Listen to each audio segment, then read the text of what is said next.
আসসালামু আলাইকুম সুপ্রিয় দর্শক, আপনারা দেখতে পাচ্ছেন এই মুহূর্তে একটি ইঞ্জিন ক্রস করছে রাজবাড়ী রেলওয়ে স্টেশন, কিন্তু গেট কিন্তু খোলাই রয়েছে। এই গেট খোলা, ইঞ্জিনটা দেখুন চলে গেল। আমরা বুঝতে পারছি না, আজকে বিকেলে যে ট্রেনটি গেছে তখনও কিন্তু এই গেটটা খোলা ছিল। এটা কিন্তু একটা বিপজ্জনক অবস্থা, যে কোনো সময় যে কোনো দুর্ঘটনা ঘটে যেতেই পারে।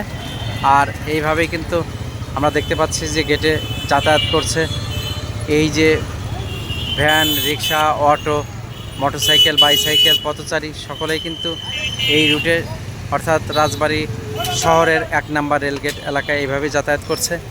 ট্রেনটি কিন্তু আবার ফেরত আসবে, অথচ আমরা দেখতে পাচ্ছি এই যে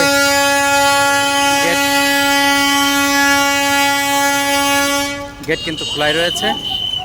গেট এই অবস্থায় কিন্তু আমরা দেখতে পাচ্ছি গেট কিন্তু বন্ধ হচ্ছে না, গেট খোলাই রয়েছে।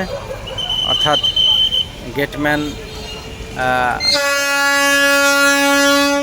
এটা দেখতে পাচ্ছেন যে 2 নম্বর লাইনে প্রবেশ করছে।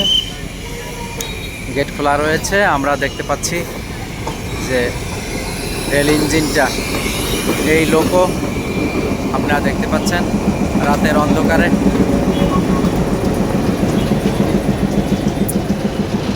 পার হয়ে গেল রাজবাড়ী শহরের 1 নম্বর রেলগেট। আর আপনারা দেখতে পাচ্ছেন যে শহরের 1 নম্বর রেলগেট এলাকার যে পরিস্থিতি, গেটের যে পার যে দেখতে পাচ্ছেন পোস্টটি কিন্তু ওইভাবে উপরে রয়েছে, অর্থাৎ খোলাই রয়েছে। তার মধ্যেই কিন্তু সমস্ত পরিবহন, প্রাইভেট কার, অটো, বাইক, রিক্সা, পথচারীরা সকলেই কিন্তু এইভাবে করেই চলাচল করছে। এবং আমরা দেখতে পাচ্ছি সন্ধ্যায় ট্রেন দেখেছি যে যখন যাতায়াতের সময় গেটটা কিন্তু বন্ধ ছিল, খোলা ছিল। এইভাবে করেই খোলা রেল গেটের মধ্য দিয়ে কিন্তু যাত্রী চলাচল করছে, সাথে কিন্তু রেল চলাচল করছে। যে কোনো সময় একটা বিপদ এবং দুর্ঘটনা ঘটে যেতে পারে।